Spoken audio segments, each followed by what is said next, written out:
Oke, jadi sebelumnya ini adalah cerita-cerita yang terpilih di minggu lalu ya. Ada cerita fanfiction. Nah, di sini kalian bisa lihat ada My Bad Papa sama Gus Opa. Nah, ini fantasi dan isekai. Jadi gabungan antara fantasi dan isekai. Walaupun ada salah satunya yang Next Sword ini masih fanfictionnya dari Naruto dan beberapa anime lainnya. Nah, ini murni fantasi. Bercerita tentang persahabatan antara manusia dan manusia hewan ya. Hi again, welcome back to my YouTube channel. Kembali lagi bersama Bang En di sini. Nah, video kali ini tak terasa sudah masuk ke part ketiga dari sesi atau segmen Tanya Bang En. Segmen dimana kalian bebas untuk bertanya soal literasi kepada saya. Baik tentang materi kepenulisan, baik tentang kepenerbitan, baik tentang tips-tips dalam menulis. Silakan bertanya. Dan pertanyaan-pertanyaan seperti apa pada video kali ini? Tonton terus videonya sampai habis.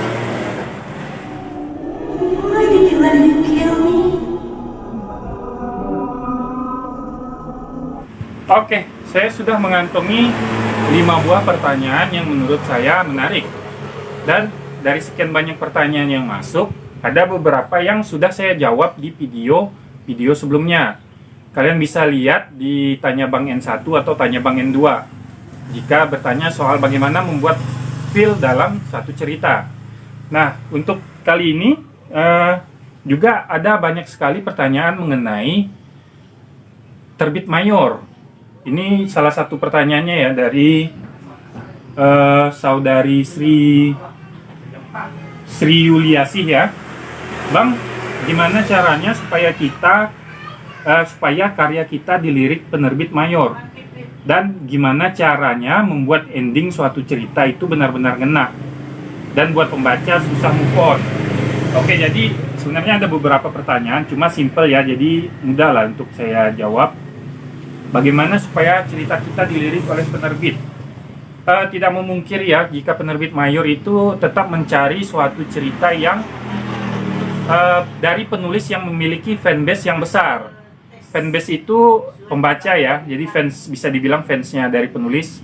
Jika penulis tersebut mempunyai fanbase yang sudah besar, contohnya misalnya di Wattpad dia sudah mendapat ceritanya 1 juta kali dibaca, maka penerbit mayor akan lebih mudah untuk mengambil karya dia dulu untuk dinilai, untuk dibaca. Nah, yang kedua adalah setelah ada fanbase, selanjutnya adalah tentunya cerita itu sendiri. Cerita itu sendiri, yang pertama harus bagus. Bagus secara plot dan alur ceritanya. Dan yang penting jelas, ya jelas akhir ceritanya, jelas alurnya. Dan yang kedua adalah biasanya unik. Ada juga cerita yang walaupun tidak mainstream tetapi unik. Itu ada beberapa penerbit yang mengambilnya dan itu mayor. Contohnya sebuah cerita yang berjudul Cantik Itu Luka.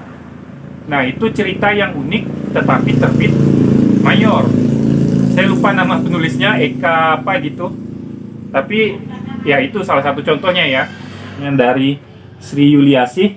Dan bagaimana membuat ending suatu cerita ngena ke pembaca, tergantung kamu. Kamu ingin membuat cerita endingnya yang seperti apa? Endingnya yang happy ending, sad ending, atau ending yang menggantung? Kalau happy ending biasanya cerita tidak akan bertahan lama di hati pembaca, di pikiran pembaca. Nah, yang bertahan lama ini menurut penilaian saya, yang bertahan lama itu sad ending atau ending yang sedih. Dan yang kedua adalah ending yang menggantung, yang membuat pembaca bertanya-tanya seperti apa sih sebenarnya akhir cerita ini. Nah, itu tips dari saya ya. Ya itu, yaudah. Pertanyaan yang terakhir, bagaimana supaya membuat penulis susah move on? Yaitu membuat ending yang sedih atau menggantung. Oke. Pertanyaan kedua ini datang dari Shira Kayato. pertanyaannya cukup menarik ya. Dan ini sangat relevan dengan apa yang terjadi sekarang. Yakni kebanyakan penulis yang meletakkan ceritanya dengan tagar yang tidak sesuai. Misalnya begini, ceritanya tentang fiksi remaja, murni fiksi remaja cinta-cintaan, tetapi memasukkan tagar horor, tagar fiksi ilmiah, tagar fiksi sejarah yang tidak ada kaitannya dengan cerita dia. Nah, pertanyaannya adalah, Bang mau nanya nih, bagaimana cara menentukan tag atau tagar yang tepat untuk karya kita? Semisal karya kita itu ternyata dalam perjalanan kepenulisannya melahirkan tulisan yang berisi percintaan, horor, fantasi, fiksi, dan persahabatan agar tidak dikira nyepam tag.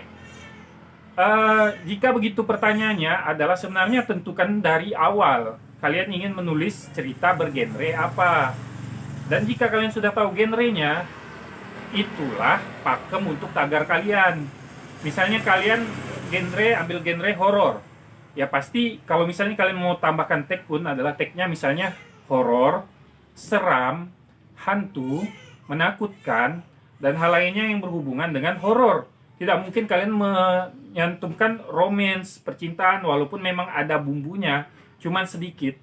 Itu jangan dimasukkan tagar romance, tetap itu ke horor. Dan jika kalian masih ngotot di dalam dalam cerita kalian semua genre masuk, sebenarnya ada salah satu tagar yang bisa kalian gunakan, yaitu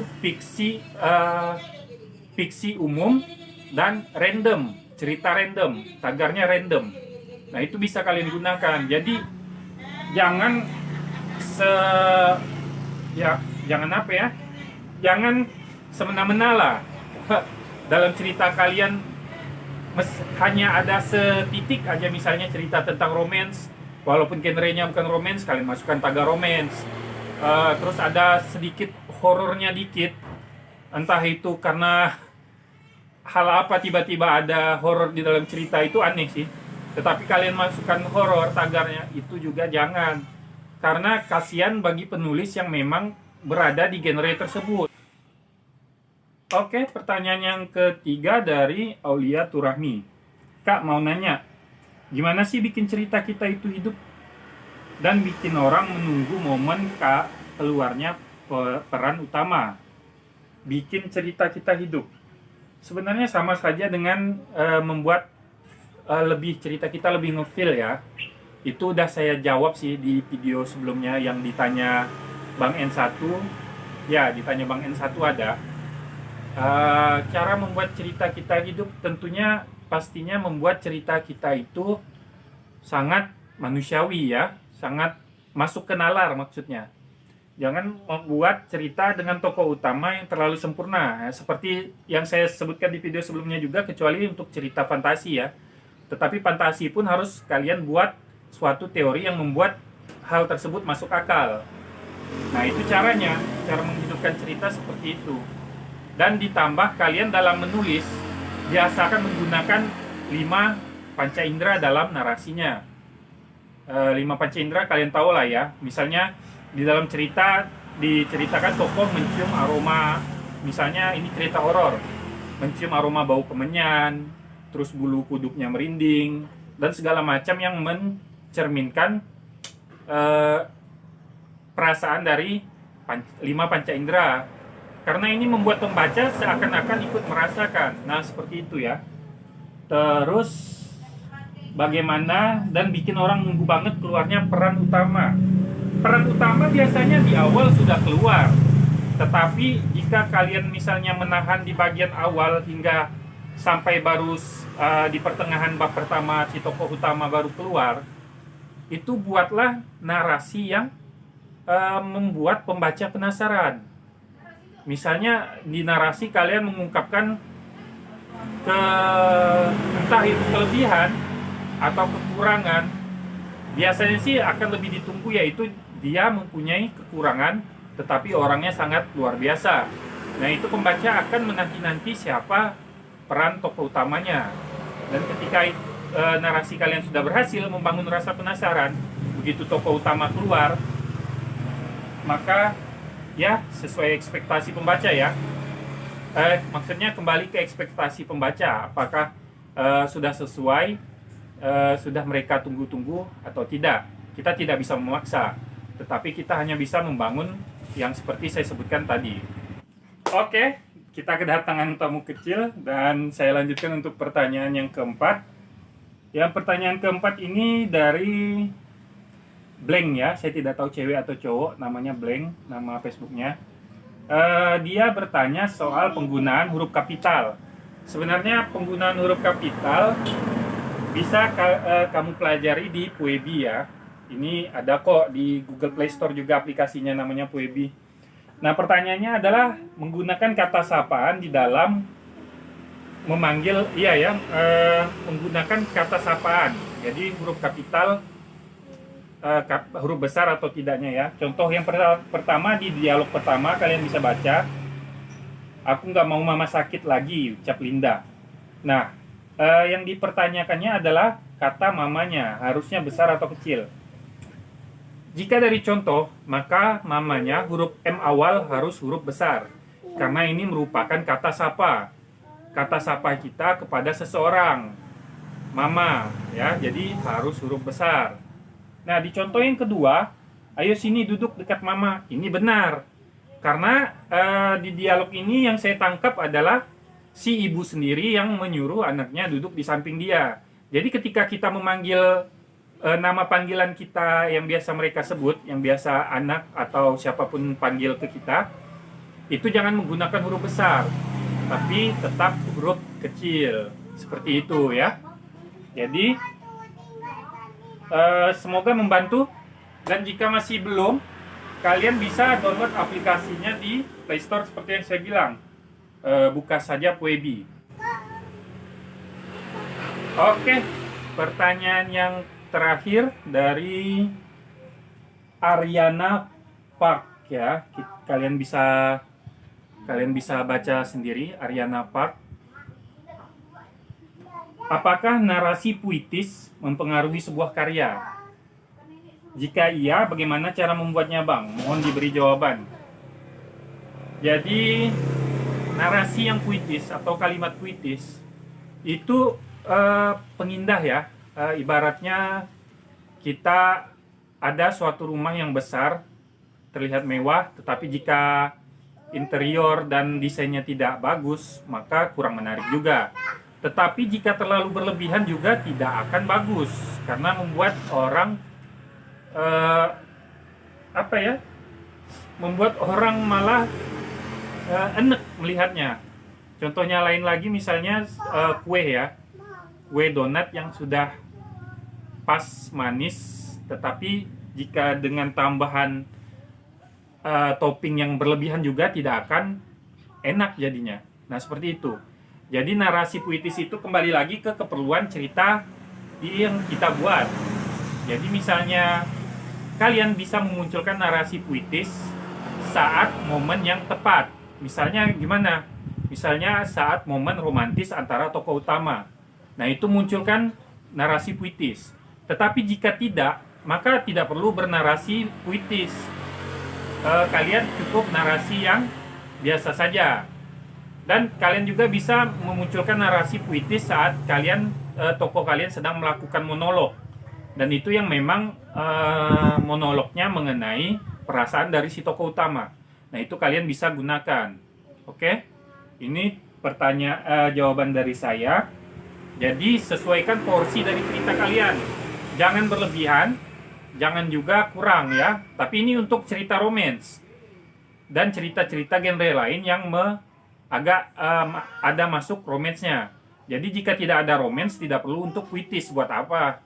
Cerita horor, puitis buat apa? Kecuali terselip sedikit romance antara si tokoh utama dengan tokoh lainnya. Seperti itu ya. Oke, sebenarnya videonya sudah habis ya. Tetapi karena ada satu pertanyaan yang menurut saya harus saya jawab dari Nurul Hadis, maka ada tambahan satu lagi. Ya ini, Bang, mana yang lebih bagus, nerbitin naskah lewat mayor atau self-publishing? Jadi jika pertanyaannya seperti itu, maka saya menjawab adalah mayor. Kenapa? Karena ketika kita terbit mayor, self-branding kita akan naik. Orang akan mengenal kita sebagai seorang penulis lebih besar lagi, karena network dari mayor itu luas ya. Dan ketika kalian sudah masuk mayor, otomatis buku kalian masuk ke toko-toko buku besar yang ada di Indonesia. Sementara jika self publish itu kalian mengeluarkan biaya dari sendiri, promosi sendiri, jual sendiri dengan link yang terbatas. Dan tentunya bisa kalian dikenal luas, tetapi itu harus self branding yang lebih keras lagi. Oke, jadi menurut saya lebih bagus jika mayor publishing dulu kalian kejar. Nah, jika kalian sudah terkenal dan dikenal, jika kalian memilih self publishing itu lebih menguntungkan. Contohnya Terelie, dia sudah terkenal dan memutuskan untuk self publishing, maka seluruh keuntungan masuk penuh kepada dirinya. Tentunya dibagi-bagi dengan nanti orang yang mencetak bukunya, menerbitkan bukunya, dan segala macamnya lah ya. Tetapi yang jelas porsi yang dia dapat lebih besar daripada mayor. Oke, sekian video singkat dari saya, dan sampai ketemu di segmen Tanya Bang N selanjutnya. Dan saya harap kalian bisa berpartisipasi agar kita bisa sharing masalah literasi. Oke? Sampai jumpa lagi dan tetap jaga kesehatan.